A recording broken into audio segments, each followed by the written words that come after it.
البدع والأهواء، أهل البدع العقائدية وأهل البدع السياسية. نقول بيننا وبينكم السلف، بيننا وبينكم الكتب، كان فيقول البدع بيننا وبينكم. Dan ini dohirnya adalah apa? Hampir sama dengan hadis yang telah kita lewati. Hadis siapa? Ibnu Abbas kah? Hadis Anas ibnu Malik dan kalau di sini nomor yang ke-448 ketika apa? Mu'ad dibonceng oleh Rasulullah SAW, diboncengkan di belakang. Baik. Cuma ini adalah hadis Mu'ad langsung. Wa an Mu'adzin ibni Jabal radhiyallahu anhu qala kuntu ridfan Nabi sallallahu alaihi wasallam ala himar. Saya dulu pernah diboncengkan oleh Nabi sallallahu alaihi wasallam di atas keledai. Telah kita lewati dalam hadis terdahulu, keledainya adalah Ufair. Faqal, maka Rasulullah SAW bertanya, "Ya Mu'ad, hal tadri ma haqqullahi ala ibadih?" Wahai Mu'ad, apakah engkau tahu apa hak Allah terhadap para hambanya? Dari sini kita mendapatkan faedah apa itu? Jawabus soal li ta'lim.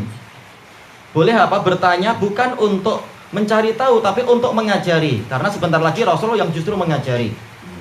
Ini hikmah yang pertama, soal li ta'lim, seperti apa kisah Jibril. Sementara para pensyarah yang lain mengatakan apa? Jawazus soal lil ikhtibar. Boleh melemparkan pertanyaan untuk menguji. Menguji apa? Kecerdikan seseorang, menguji kadar ilmu seseorang, seperti apa dalam hadis Ibnu Umar tentang masalah pokok yang pohon-pohon yang ada di Badiah itu yang menjadi permisalan muslim. Juga sebagaimana hadis siapa itu? Hadis Ibnu Umar. Bukan yang kedua. Kalau yang tadi Ibnu Umar sudah betul. Hadis yang kedua. Kenapa?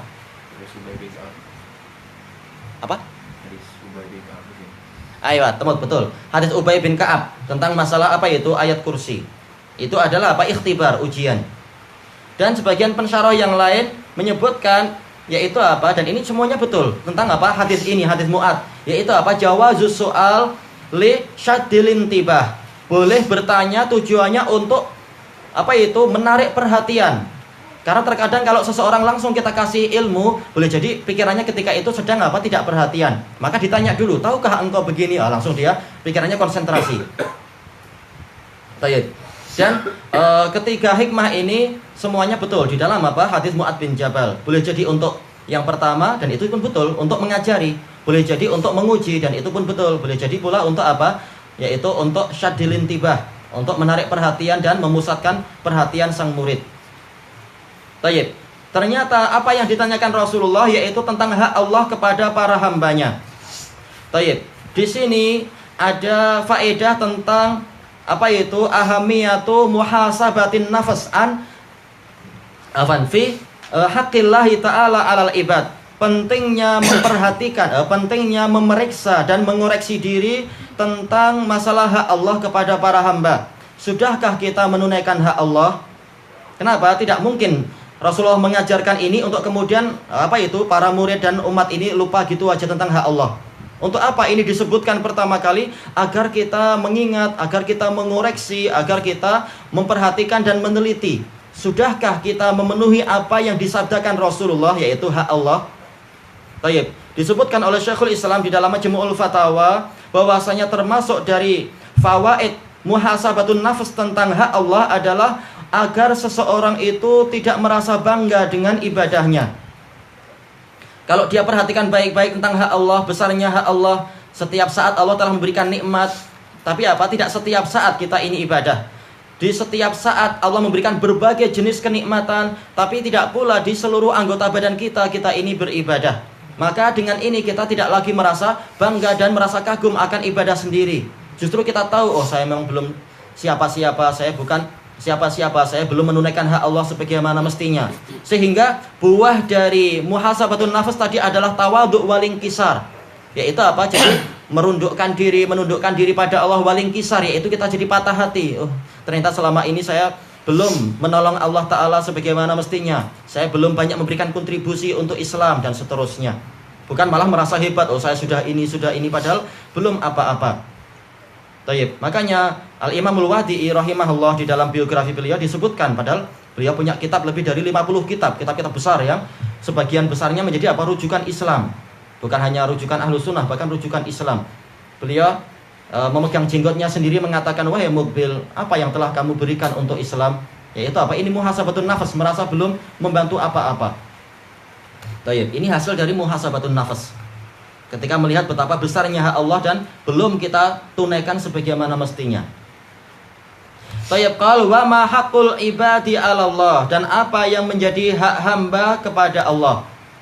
Apakah hamba itu punya hak kepada Allah Ta'ala? Tentunya hukum asalnya adalah apa? Kita tidak punya hak apa-apa kepada Allah. Bahkan Allah yang punya hak. Siapa kita sehingga Allah wajib untuk memberikan ini dan itu? Allah nggak wajib memberikan kepada kita 2 mata, 2 telinga, 1 lidah, 2 bibir. Tidak wajib memberikan kepada kita rambut. Apa dalil yang mengharuskan Allah memberikan kepada kita kenikmatan ini? Bahkan sedemikian telitinya sampai apa? Ada kuku di ujung-ujung jari kita dan seterusnya. Nggak ada satu dalil pun dan nggak ada satu argumentasi pun yang mewajibkan Allah Ta'ala untuk memberikan ini semua pada kita. Kalau Allah mau, Allah menjadikan kita macam cacing, nggak punya ini, nggak punya itu, segalanya serba lembek, tanpa ada hak apapun yang wajib Allah tunaikan kepada cacing tadi. Tayyib. Makanya yang betul adalah sebagaimana disebutkan oleh Imam Ibnul Qayyim rahimahullahu ta'ala di dalam kitab beliau Madarijus Salikin. Apa itu? Ma li ahadin 'alallahi haqqun wa la yadhi'u indahu sa'yun. Yaitu tidak ada seorang pun yang punya hak terhadap Allah, tapi juga tidak ada satu usaha pun yang akan sia-sia di sisi Allah. Jadi Allah tidak wajib memberikan kita surga, tapi apa? Ibadah kita nggak akan sia-sia. Allah akan menyiapkan pahala, bahkan nggak tanggung-tanggung. Satu kebaikan dibalas 10, dibalas 100, dibalas 700 atau lebih dari itu. Bahkan apa? Satu kebaikan terkadang dibalas dengan apa? Beraneka ragam bentuk kebaikan. Bukan sekedar dilipatkan, tapi juga apa? Tambahan kebaikan yang lain. In tansurullah yansurkum wa yusabbit aqdamakum. Kalau kalian menolong Allah, Allah balik menolong kalian. Ini setara dohirnya dari si jenisnya. Menolong dibalas ditolong. Tapi apa? Wa yusabbit aqdamakum. Allah akan mengokohkan kaki-kaki kalian di muka bumi. Ternyata apa? Balasan melebihi jenisnya. Ini adalah kebaikan sama dari Allah Ta'ala. Makanya bagus istilah tadi, yaitu apa? Laisa mali ahadin in Allahi haqqun wala yadhi'u indahu sa'yun. Tidak ada seorang pun yang punya hak terhadap Allah, tapi juga tidak ada usaha yang sia-sia di sisi Allah. Sekecil darah pun Allah tidak akan apa? Menyia-nyiakan amalan kita.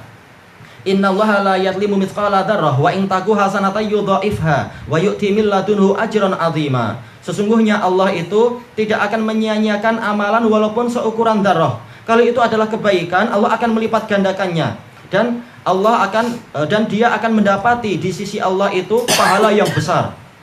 Ini adalah kebaikan. Tayyib. Hanya saja kenapa dikatakan hak? Karena ini Allah yang menetapkan untuk dirinya sendiri. Sebagaimana disebutkan oleh Syekhul Islam Ibnu Taimiyah di Majmu'ul Fatawa, bahwasanya Allah memang telah menetapkan adanya hak-hak terhadap dirinya, bukan untuk dirinya. Ini hak dari siapa? Allah yang menetapkan. Sebagaimana di dalam Al-Quran Allah berfirman, kataba rabbukum ala nafsihi rahmah. Rabb kalian mewajibkan dirinya sendiri untuk menyayangi para hamba. Jadi bukan kita yang mewajibkan, tapi Allah yang mewajibkan dirinya sendiri. Tayyib. Sebagaimana juga dalam hadis yang telah kita lewati, kataba kitaban ala nafsihi wa huwa maudu'un indahu alal arsh. Allah telah menetapkan terhadap dirinya sendiri, dan itu tertulis dalam suatu kitab di sisinya di atas arsy. Apa itu? Inna rahmati taghlibu ghadabi. Sesungguhnya kasih sayangku akan mengalahkan kemurkaanku. Ini semua adalah harapan. Baik. Jadi hadis ini juga harapan.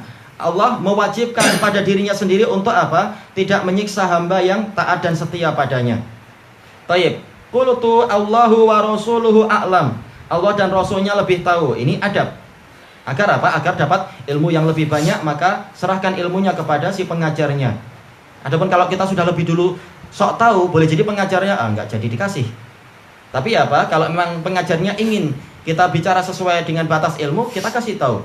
Yaitu yang saya tahu begini, begini, begini, dan seterusnya. Dan itu adalah wajar. Yang tahu diberitahukan, yang tidak kita ketahui, kita katakan Allahu a'lam. Tayyib. Kelanjutannya besok insyaallah, wallahu a'lam.